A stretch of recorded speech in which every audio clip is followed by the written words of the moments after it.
The festival in Hoshido Banner is arriving soon, and it's a special heroes banner, which means it has some limited time units. This banner features 4 summer festival themed units wearing some very stylish yukatas. You can get yourself Xander, Elincia, Ryoma, and Micaiah, and all of them are dancer type units. While dancers aren't going to be scoring amazing in the arena, they are valuable assets to any team, and their supportive utility cannot be understated. For each of these units, we'll talk about their stats, any new weapons or skills, and then discuss a few build ideas. This is definitely a more fun type banner, and everyone has some amazing art. Timestamps are shown here if you want to skip around, but otherwise let's get right into it. First off, we have Xander, who is an infantry colorless dagger unit. While he may be wearing a Hoshidan themed outfit, he still has his classic Norian colors. Stat-wise, Xander is pretty interesting. He is very min-maxed with a strong 35 attack and 34 defense, but he is the 3rd slowest unit in the game with an abysmal 17 speed. Paired with 16 resistance, Xander is pretty much dead against any magical attacks. That being said, luckily Xander comes with a few skills that cater to his odd stat line. For this banner, we have 3 inheritable weapons, all of which are daggers. Xander has the Dust Uchiwa Plus, which is effective against cavalry units. Elincia has the Cloud Myogi Plus, which is effective against dragon units. And last, Ryoma has the Sky Myogi Plus, which is effective against armor units. Important to note that all 3 of these weapons come with a Hardy Bearing 3 effect, which means Desperation and Vantage are useless for both the unit and the enemy. Now, unlike the Poison Dagger, which is effective against infantry units, these 3 daggers have a lot more might, which means their matchups against their non-effective targets are a lot better. While Poison Dagger has fallen behind because it doesn't have a weapon refinery upgrade option, I'm not 100% sure these new daggers will be gaining access to upgrades.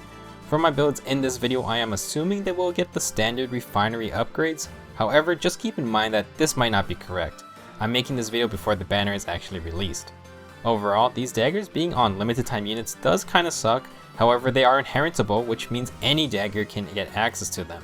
We'll have to see how good they actually perform, but I don't think they will make dagger units overpowered in any way. For Xander's other skills, of course he has Dance to show that he is in fact a dancer. Then things get a bit crazy. Xander comes with Close Counter, which is a bit odd, but he does have a decent defense stat to actually use it. To patch up his low speed, he has Quick Riposte, and just from a skill inheritance viewpoint, Xander is pretty good to get. His last skill is a new one called Odd Defense Wave. We've had other versions of this skill, this time it's just a defense variant, and since it's self-buffs, Xander can add +6 defense to get up to 40 defense in battle.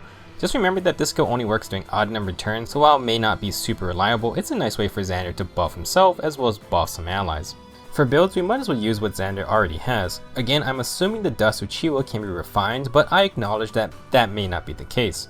If it can be refined, we take the defense upgrade for +3 defense and +2 HP.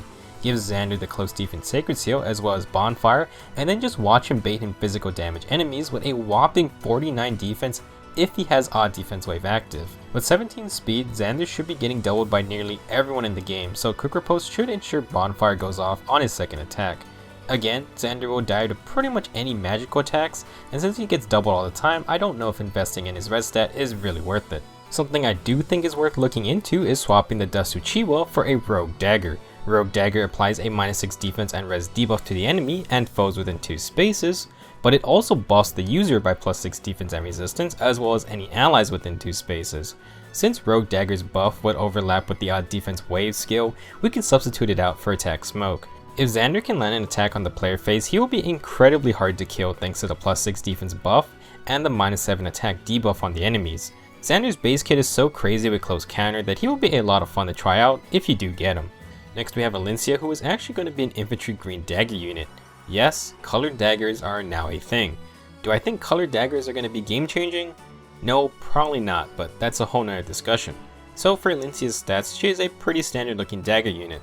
34 HP, 20 defense, and 21 resistance is pretty frail, so try not to let her take a hit, and she definitely can be one-shot by red units. Her attack is a slightly below average 29, but she does have a good 35 base speed. For a ranged dancer, that's not too bad. Elincia should be able to do a decent amount of damage to blue units and can definitely take a hit from them thanks to the weapon triangle. For her skills, Elincia has the Cloud Myogi Plus, which is a dagger effective against dragons. Against blue dragons, Elincia will gain a substantial damage boost, and her A skill is Attack and Speed Push, which means she will actually be pretty scary on her first encounter. She also comes with Dance as expected, and her C skill is Drive Resistance, which is a nice buffing ability. Elincia's new B skill is called Rock Slide Dance, and it's a dancer only skill. When she dances a unit, they will receive a +3 speed and +4 resistance field buff. This is a nice defensive combination, and with drive resistance, Elincia actually provides a nice defensive field for her target. Unfortunately, Rock Slide Dance does not combo that well with the Earth Dance Sacred Seal, and I really wouldn't bother using both together. For builds, again we are keeping things simple. Elincia definitely wants to be supporting first by using Dance, but she can be quite lethal thanks to attack and speed push. With it active, Elincia reaches 40 speed and she gets that +5 attack boost as well. This build is catered toward a support role first, and by adding drive attack, Elincia can buff all 4 stats for one ally, which is nice. Regarding Cloud Myogi's dragon killing power, you have to remember that as a ranged unit, Elincia will get hit by the Dragon Stone's adaptive damage effect. Even though she has a balanced defense and resistance, both are pretty low and her low HP does not help the situation. I wouldn't expect Elincia to be able to take more than 1, maybe 2 hits, so do be careful if you wanted to fight dragons. You can invest in Elincia to try and assassinate dragons in one shot, but you could also just inherit Cloud Myogi to someone else with a higher base attack stat. If you are dead set on KOing dragons, then Death Blow, Chill Defense, and the Attack +3 Sacred Seal will help maximize her damage output. Regardless of how you build Elincia, she will have that natural advantage over blue dragons since she is a green dagger user.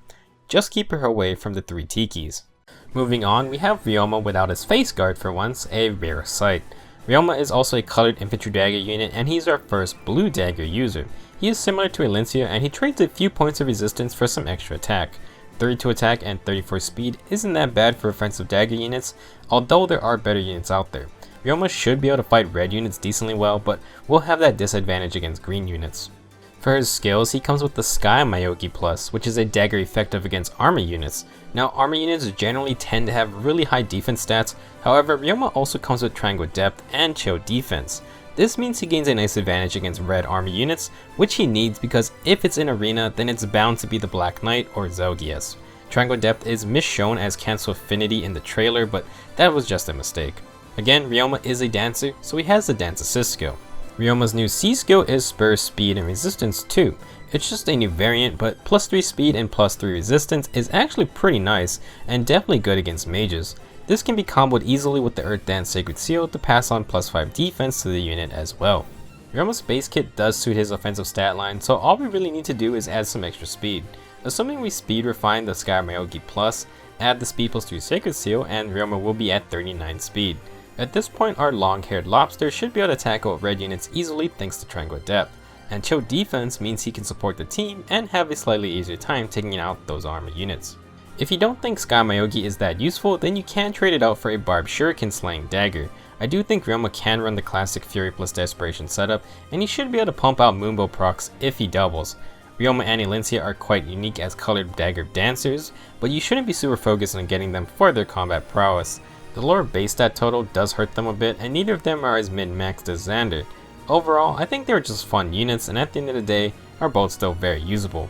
Last on the list is Micaiah, who is actually not a dagger unit. She is a red infantry mage, but is still a dancer.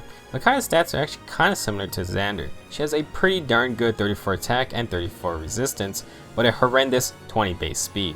With 33 HP and 18 defense, Micaiah really does not want to get hit by physical attacks, and like Xander, she will be getting doubled by pretty much everyone in the game. However, Micaiah is min-maxed in attack and resistance, and this is further built upon by her skills. Micaiah has a unique weapon called the Dan Suzu, which is a tome that is very similar to her original form's Thani tome.